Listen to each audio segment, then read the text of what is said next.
Insanperwerligiň, dostlugyň, ýagşylygyň, gözelligiň wasnamasy hökmünde umum adamzat şygyryýat hazynasyny giren Bayram Hanyň edebi mirasy biziň buýsanjymyzdyr.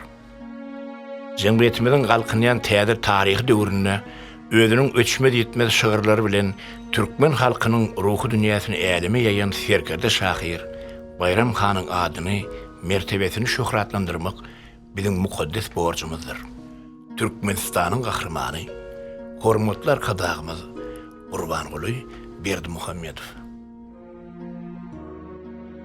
Köklerini kadimiyetin çoğuluklarından, asırların cümmüşünden alıp gaýdýan Türkmen halkynyň baý taryhy var.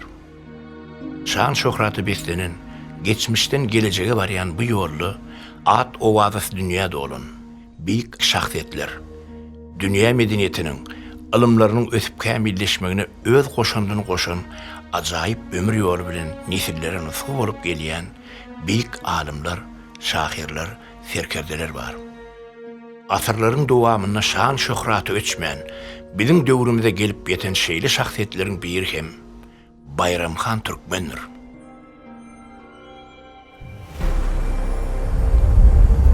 Bayram Han Türkmen.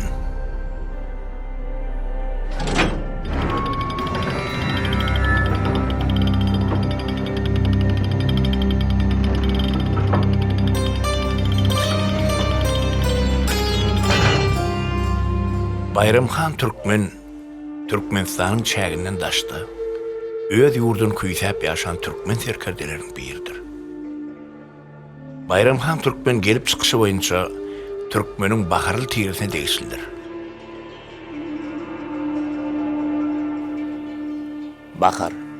Bahar ýyly. Baharly tiresi Oğul Hanyň 5-nji oğlu Dağ Handan we onuň ogly Emirden gözbaş alyp gaýdy. Emir boyu, Emir ýyly, hususan onuň baharly şahas taryhy Yunus Emre, Bayram Hoca, Gara Yusuf, Jahan Şah Hakyky, Ali Şükürbeg, Bayram Han, Abdurrahim Han Hanan, Sultanguly Kutupşah, Emir Han Mutully, magrupi hali beýik şahslary we türkmenleriň gara goýunly Kutupşahlar döwletini berdi. Bayram Han Türkmen harby serkerde, döwlet işgäri, filosof, sadany hem şahir bolupdyr. Onuň ata-babalary 15-nji asyrda uly döwlet kuran Garagoýly türkmenlerinden bolup, häkimiýet gullugyny harby işlerde edermellik görkeden adamlar eken. Bayram Hanyň babasy Şiraly beg, Kıratda häkimlik eden Sultan Hüseyin Baykaranyň 1471-1506 ýyllarda köşgünine hem hyzmat edipdir. Bayram Hanyň kakasy Seyfaly beg, Gaznada gubernator wezipesini alyp barypdyr. Bayram Han Türkmen Badakhşan vilayatynyň Galaýy Zafar diýen ýerinde dogulýar. Ol 7 ýaşalyk oglan wagty ejesi Nakyba hanym ardan çykýar. Bayram Hanyň atasy Ýaraly begiň başdoldygyny onuň howasarlary geljekki hanlar hanyny terbiýelep ýetişdirýär. Olar Bayram Hany Balkha alyp gelýärler, hemde onu medresede koyuyorlar. Balkın en güçlü alimleri ona sabak veripdir.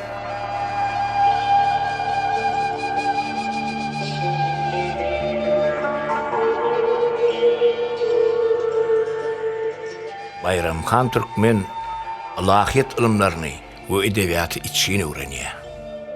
Ol türkmen ve pars dillerini gowy bilýän, harby sungat bilen meşhurlanýan, saat çalmaktan oňat baş çykaryp, şygyr düzmekde kämillik derejesine ýeten ustad we sowatly şahs bolup bolýar.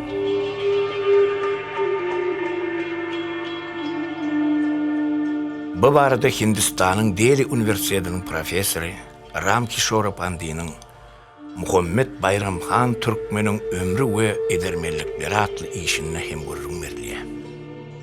Alim onu şeýle ýazýar. Başga serdarlaryň hiç birde batyrlykda, döwleti dolandyrmak ustadlygyny, alimlikde, edebiýaty oňat bilmekde we söwüş tejribesinde Bayram Han bilen bäsleşip biljek däldi. Çünki ol türkmenli. Bayram Han Türkmen orta boyly, buğday renkli, mertebelligi yüzünden görünüp duran adam bolupdyr. Aýratyn çalasyllygy bilen iýler hayran galypdyr. öz ata-babalarının kesip kâri bolan çapytwarlyk, gylj oýnatmak, naýda sançmak, ok atmak ýaly bir näçe harby hünärleri edberlik bilen öýdeşdiripdir.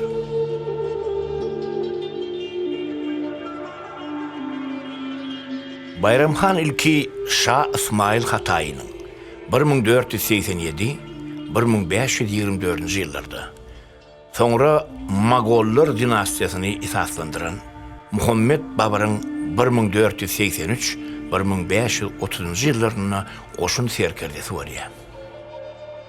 Bayramxan Türkmen kämilleşip Zahiriddin Muhammed Babaryň söýgüsine, anamyna we hormatyna münasip bolup onuň hyzmatyna bolýar.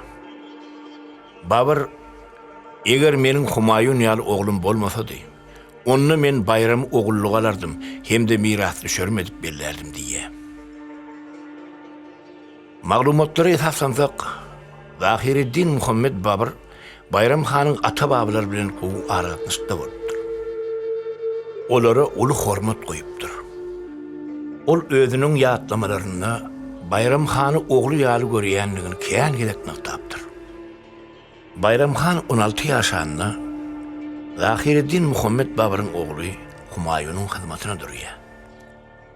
1523-nji ýylda Babar padşah onuň ugur tapyjylygyny, edermelligini, başarjanglygyny görüp Bayramxany ogly Humayuny terbiýetçi hemde zan penat edip belliýär. Bayramxan ýaş şahzada Humayuny pek gürek bilen hyzmat edýär. Şol ýylda Badaxşanyň häkimi Mürdixan ýok bolýar. Onuň ýerine bolsa Humayun häkim bellenýär. Ol wezipä bellenlerini ýany bilen Bayramxany hem Badaxşany alyp gidýär. Dogduk mekanyna gelen Bayramxan 1523-1529 ýyllarda ähli meseller babatda Humayunyň esasy maslahatçysy bolýar. Ol 1528-nji ýyldan başlap Babaryň Hindistana eden ýörüşlerine hem gatnaşýar. 1530-njy ýylda Babar padşah ýok bolýar we 22 ýaşly Humayun tagta geçýär. Bayramxan bolsa baş weziriň wezipesine bellenip, şo bir wagtda goşunmaşy wezipesini hem ýerine ýetirýär.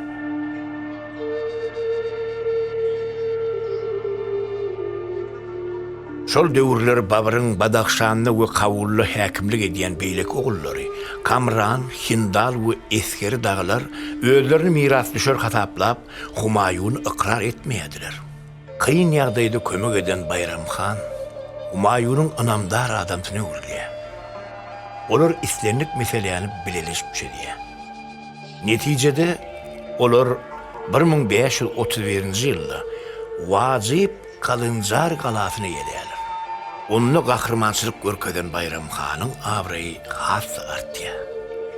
Ol ussat söwüşçileriň we insan perwerleriň hataryny özüni tanydypdyr. Bu barada Hindi halkynyň meşhur taryhçysy Badoni, Bayramxan parasatlykda, geçirimlikde, göwün açyklykda, hoş niyetlikde öz döwürdeşleriniň hemmesinden artykmyşdyr diýip nıqtamak bilen muny doğrusu dediýär.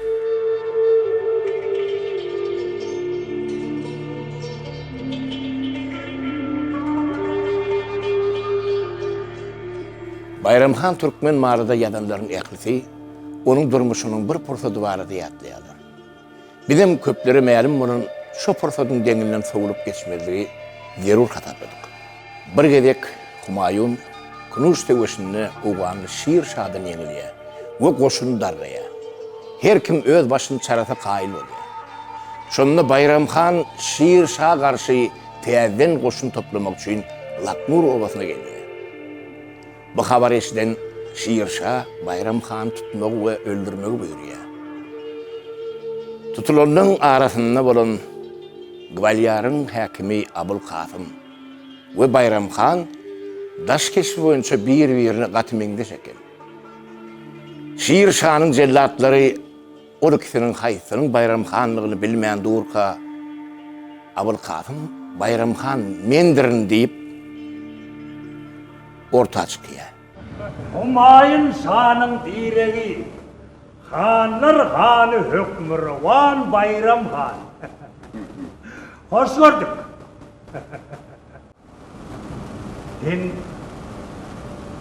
Bizim tarafında geçerlerine çıktı. Bunun hem seni şöyle Cahanın cennetin ümmü derin. Mal mı, mülk mü, altın mı, kum mu, şan şöhret mi? Peri mi, hıyır mı, bağırı senki? Üstesine koşulmak bağlam senki. Özüme han ol, özüm kurtar. Beyle orramsılık. Bizim kanımızda yakırsa, teheti götürüp törünün, kurunu kurturular dönün. Sen anlaşa uğradı giren.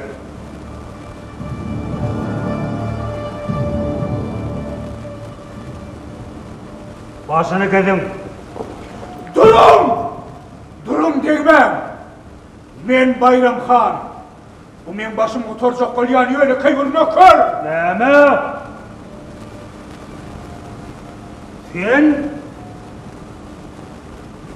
Sen mi? Ulan ay değil Bayram Han.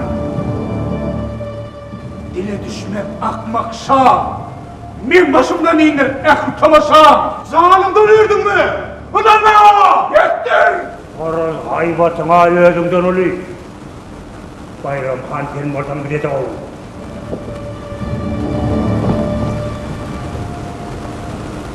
Gidecek. Men dine hak hudamını diyip yanırsa, Başörmeden başladı ağlar. başım alıp bilerdim. Yönü ek bilmerdim. Betinin karşıyla çıkamızda baş koymak için çıktık. Egmek için çıkmadık.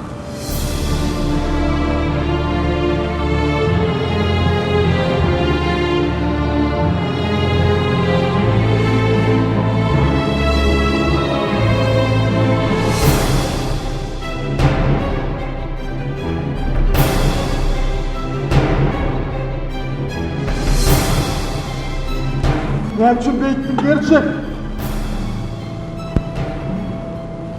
Atam enime, katım il için, yurt için baş koydu değil. Hanım, siz bir yurda bizden hat gereklisiniz. Dinin murtanız, yurdan fiiler değil.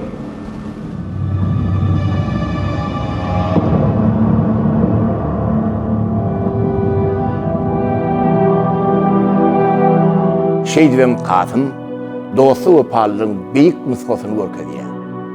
Bayram Hanyň ýerine özü helak bolýar. Muhammed Bayram Han töweregindäki adamlary wepadarlyk, kämil mertlik, batyrlyk ýaly häsiýetler bilen terbiýeläpdir.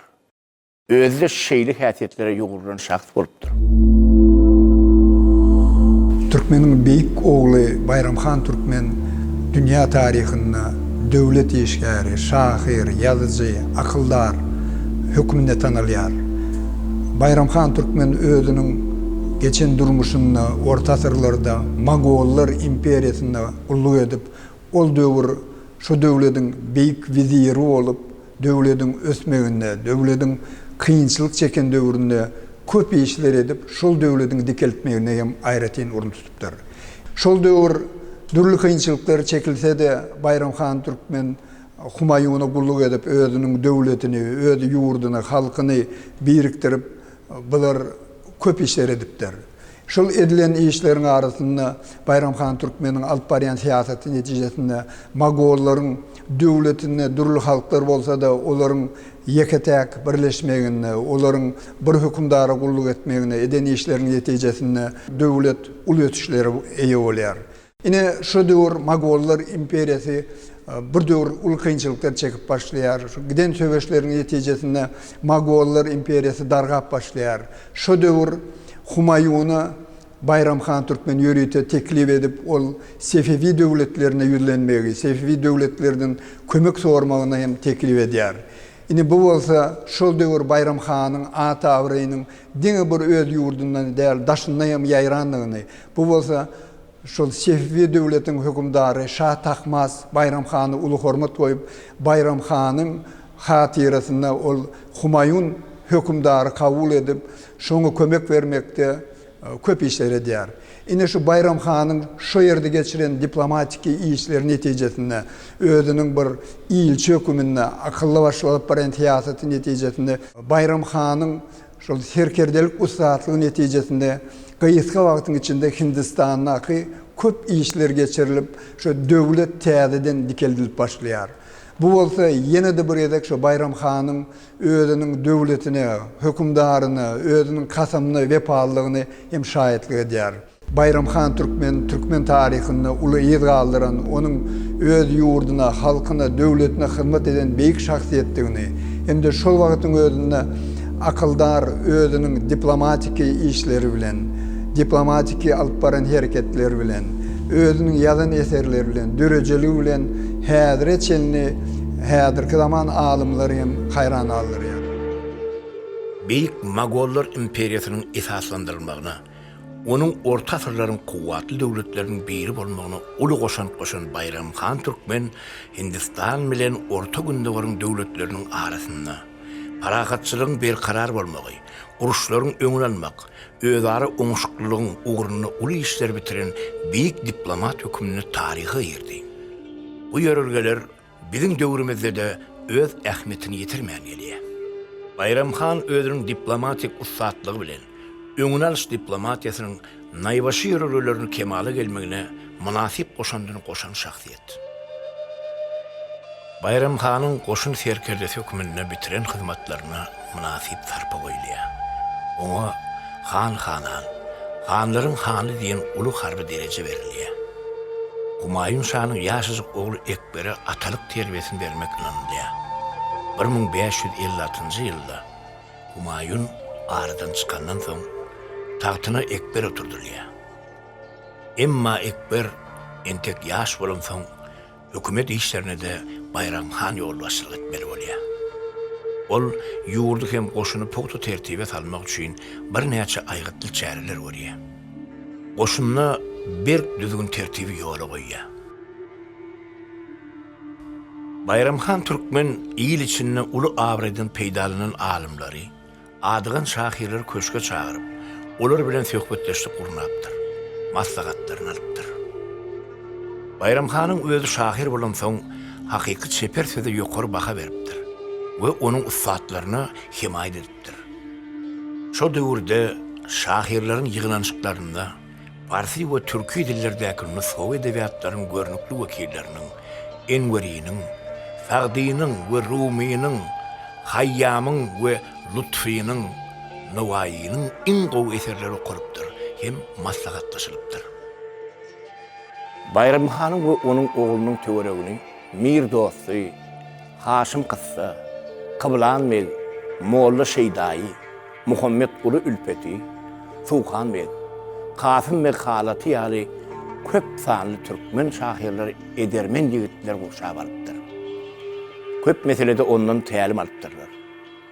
Bayram Han insan üçin möhüm häsiýetlerden söz açyp şeýle diýär. Ýaşly adamlardan eşdişime göre her bir ýigitde 3 tane sıfat hökmandyr. Häkimleriň ýanyna özüň alyp barmak başarmaly. Garyp gasarlaryň göwünden turup olary duýgudaşlyk etmeli. Alymlaryň ýanyna aýtjak sözüň bilip aýtmaly.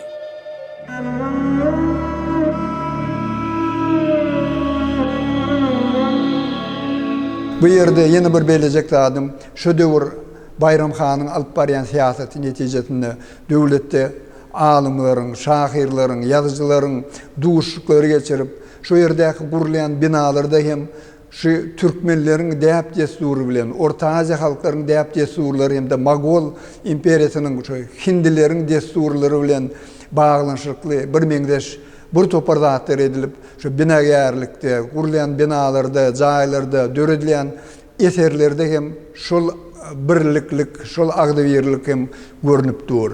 Ine bu bolsa Bayram Xanyň şu aýratyn alyp barýan siýasatynyň netijesiniň misalydyr. Gurlayan binalar, jaýlar, köşkler, şol wagtyň özünde alymlar, şahyrlar buların hemmesini ýygnamakda Bayram Xan türkmen köp işler edýär. Ine şol wagt alymlaryň arasynda bäs işler geçirip, olaryň ýazýan şygyrlaryny, olaryň ýazýan işlerini öýdi seredip, şolaryň arasynda ýeňjileri hem saýlapdyr. Şol wagtyň özünde Bayram Xan hem özüniň pars, türkmen, hindi dillerine ýazan hem eserleri bolupdyr. Bu bolsa Bayram Xanyň şol ýaşaýan halklaryň, Hindistanyň durul halklaryň ýaşasynda şolaryň dillerini, şolaryň däbini, desturuny ul hormat goýanyny hem bellidir.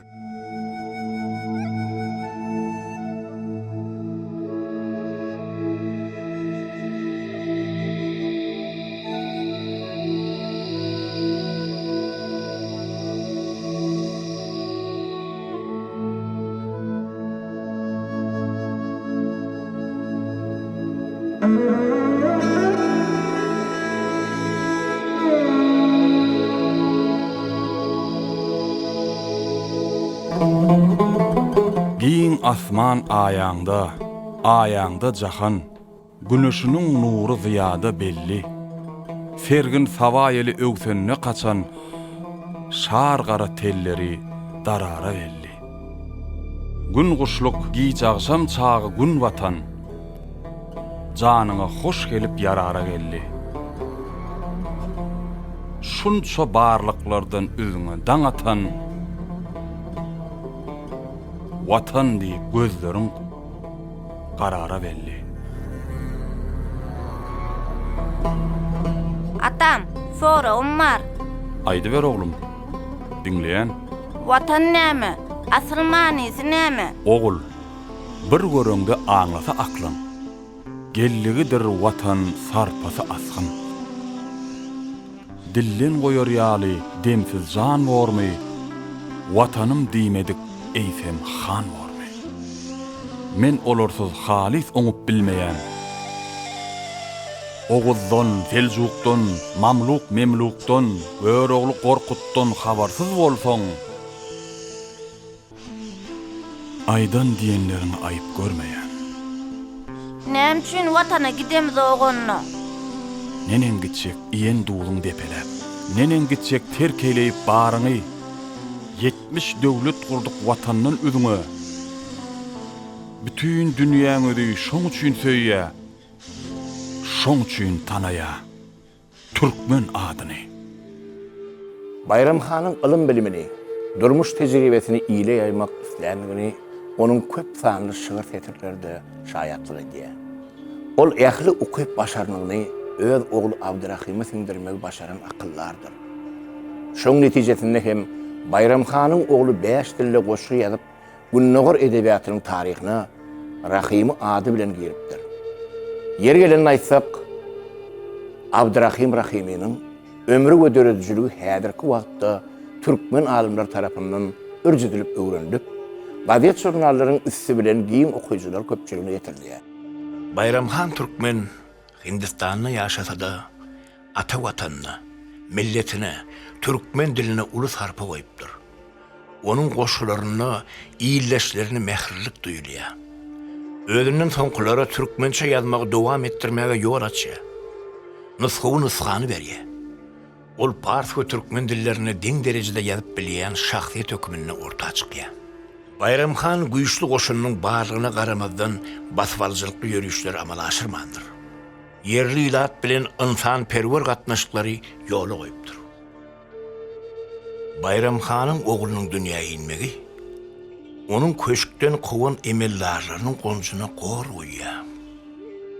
Olar inni onun miras düşerba. Ol ekberi gaýdyp tahtda oturtmaz. Onun basymrak ýogyna ýanmak gerek diýip, Bayram Xany ekberi ýamanlaýarlar. Ekber bir wada olary inanmaýar. Kaçanna ekber inni ýurdu özüniň durundurmak isleýänini aýdanna, Bayram Xan oňa baş üstüne diýär. Dagbol Xan baba diýip Ekber taht üstünde ımıkla oturuyor. Şol vaktlarda deldi qoğulun turuyor. Delinin hakimi Tardыбegi delin taşlap agra kaçıp gelen üçün Bayramxan onu cezalandırıyor. Ödü 500 atlı Türkmen yigitleri bilen deyle gidiyor. Qoğulunu yatırıyor. Şol yerden hem Xanlar Xanı Kandagarı öz iyileşlerin yanına gidiyor. Şonunu Khorasan'ını av edip gören İsmail Şah Hatay'ın oğlu Şah Tahmasp'tan çağılıp geliyor. Bayramxan Tahmasp'ın yanına da barman Agraga gidiyor. Emma onun ehli hareketleri köşkten qoğulan emirlarların tağallası bilen yamallığı öğürülüp Ekber'e yetiriliyor. Ol delide qoğulunçular bilen dilduşa girdi. Ol Ekber'e ve palı Tardыбegi bilgeçteyin cedalandırdı. Kandagar'a gidip qoşun topladı. Hiç kime aytman Khorasan'a gidip Şah Tahmasp bilen doğuştu. Şuna mengdeş görünler bilen düşmanlar Ekber Şah'ını Bayramxan'ı köşke koyvermediği arıyor. Köşke karşı yola düşen Bayramxan'ın 500 atlısının önüne 5000 atlı keterip duruyor. Xanlar Xanı öz 500 atlısı bilen 5000 atlıyını bir bağda dudağın ediyor. Son Hindi Rajasınınka, köne dostununka barıp ayak çekiyor. Şunça ıhlas edip canımızı kaygırman döreden devletimiz bizim önümüzde dervizesini yapan olsa öz iyilimize, öz yurdumuza gidip devlet kurullayıp dostları Bayramxan'a köp yalvarıyorlar. Ama Bayramxan bu yerde bizim kurun olacağımız eginleştiğimiz var. Olur taşlap nereye giderse diye. İkinci gede köşke uğranma, has ulu koşun Bayramxan'ın yolunu kesiyor.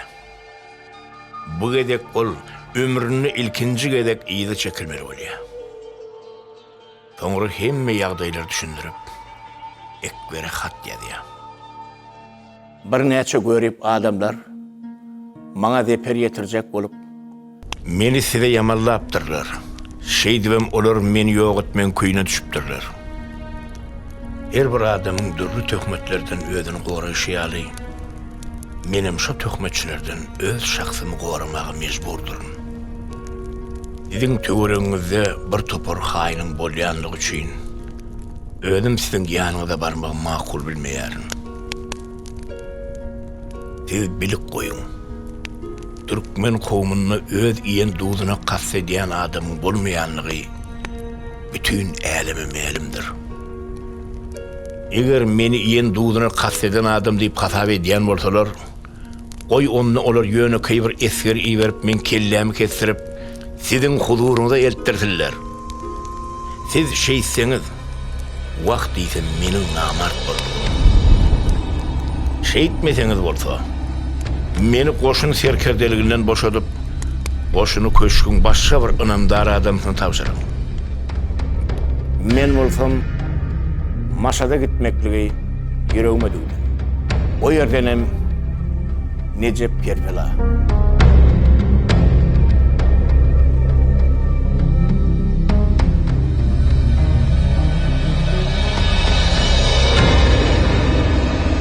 Atam, sonra var. Aydı ver oğlum, dinleyen. Bu giden devleti kurdum, nemen hakkına. Kurdum ağır devlet nämen hakkına? Qaragımı duğlanıp, bağırtlap yatan, vatan neyip ötön şehitlen hakkına. Arkasını sanap, puştunu sanap, ecdatlarım deyip, arka tutunan dillerine fena, gözlerine rövşen edinip, yaşayan hali hem mehrem dostlan, ol edizlen hakkına, atam hakkına, enem hakkına, naçar hakkına, görür gözlerime ısı görünün, qara olup ke üstüme sürünün, vatanma mengzeyen zatlan hakkına. Atam, sonra var. Aydı ver oğlum, dinleyen. Bu yolun haysi verin saylarsız. Biz hak yolunu sayladık oğlum. Bizden önün kovumlarım hak yolunu saylar. Türkmenin şöhrati eleme yayrar. Hak yolun yören halk devlet tapar, hormat tapar. erkli erkanalı bolar. Türkmenin kılıcam sıyınmaz şanı da, şası da geder soltanı da, şu yaxşı umytlar bilen men hak yoluna kadam koyyan oğlum. Koy yer yüzüne yan salsın Türkmen kowmy. Şeýlelikde Bayramhan Türkmen 1561-nji ýylda Horasana tarap ýola düşýär. Ýöne ol şo ýylyň 31-nji ýanwaryna Gujarat diýen ýerde düşläp ertir namadyny duranyna Mübarek Khan diýen haýyn onuň ýeňsesinden gelip bıçaklaýar.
Bayramhanyň jesedi dela eltilýär we uly dabara bilen jaýlanýar. Üstüne gümmez galdyrylýar. Soň 1578-nji ýylda onuň jesedini maşada göçürýärler.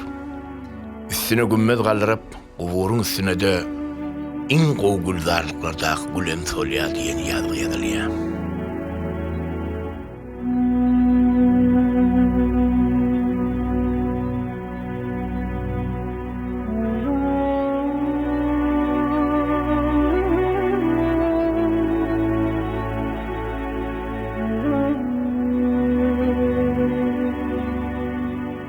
Muhammed Bayramhanyň harby hereketleri, meşhur serkerde we döwlet işgäri, tejribeli diplomat we döwrüniň meşhur şahyr bolanlygy baradaky maglumatlar bilen tanışanynda hakyky türkmen gerçegine mahsus bolan batyrlygy, edermelligi, wepadarlygy we uçursuz peýgam paýhaslygy görmek bolýar.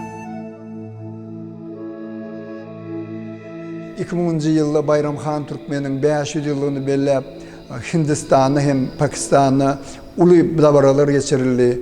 Ol dabaralara Türkmen alımlara gatnaşyp Bayramhan Türkmeniň adynyň häzir çenli şol Hindistan'da Pakistan'da saklanýanyny, Hindistan halkynyň Bayramhan Türkmeni uly hormat goýanyny ýene-de bir ýerde gördük.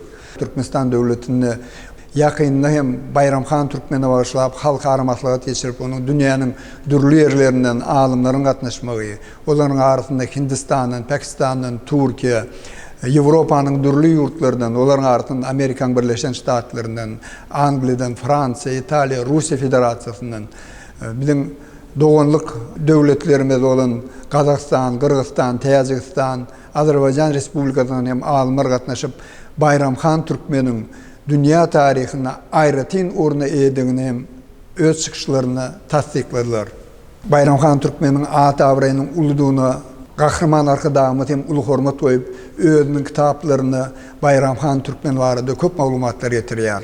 Türkmeniň döwletlik ýöregli satly kitabynda hem gahrman arkadaşymyz Bayramhanyň Türkmen tarihine beýik nusgasy bilen özüniň döwletine, halkyna, ýurdyna hyzmat edip, öz ýurda halk üçin zanyny aýaman hyzmat edenine barada hem belliyar. Alym arkadaşymyz Bayramhan Türkmeni bagyşlap getirýän rowaýatlarda onuň ogly Abdurrahim Han Hananwary hem gyzykly maglumatlar ýetirýär. Bu bolsa Türkmeniň beýik ogly Bayramhan Türkmeniň türkmen halkynyň hakykatyny ebedelik ýaşajakdygyny aýdyn şahitlik edýär.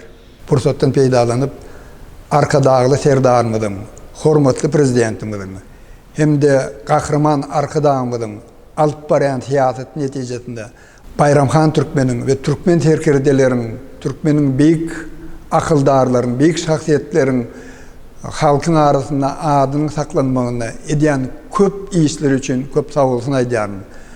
Hormatly prezidentimiň, arkadagly serdarmydyň hemde alym arkadagymydyň janynyň sag, ömrüniň udak, ýyl ýurt bähwitli, dünýä hämetli işleriniň rowaç bolmagyny tüýsürekden arzu edýärin.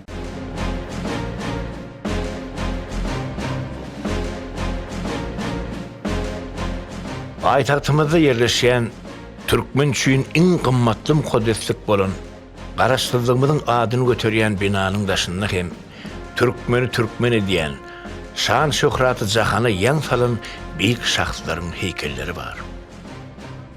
Olaryň içinde Magtymguly, Gorkudata, Göregli we Ýaly ägirtleriň arasynda Bayramhan Türkmeniň heykeli hem nesillere nusga bolup dur. Şeýle de Muhammed Bayramhan Türkmeniň heykeli gözel paýtagtymyzyň giň we döwrewap köçeleriniň biri bolan Magtymguly şa ýoluny öz boluşly gözellik berýär. Paýtagtymyz Aşgabatyň Ilham seýilgähine de Bayramhan Türkmeni heykel oturdurdy.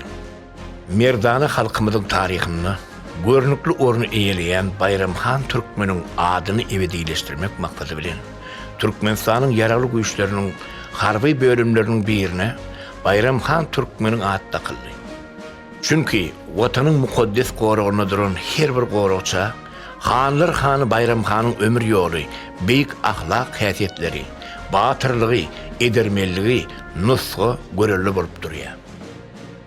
Bir karar döwletimiziň täze eýýamynyň galkynç döwrüne hormatly prezidentimiziň parasatly baş tutanlygyny bay edebi we ruhy mirasymyzy taryhda öçmejek iz galyp giden meşhur şahsiýetlerimizi öwrenmek, olaryň dünýäniň altyn hazynasyny peşkeş beren eserleri bilen ýakyndan tanışmak üçin ähli şertler döredilýär.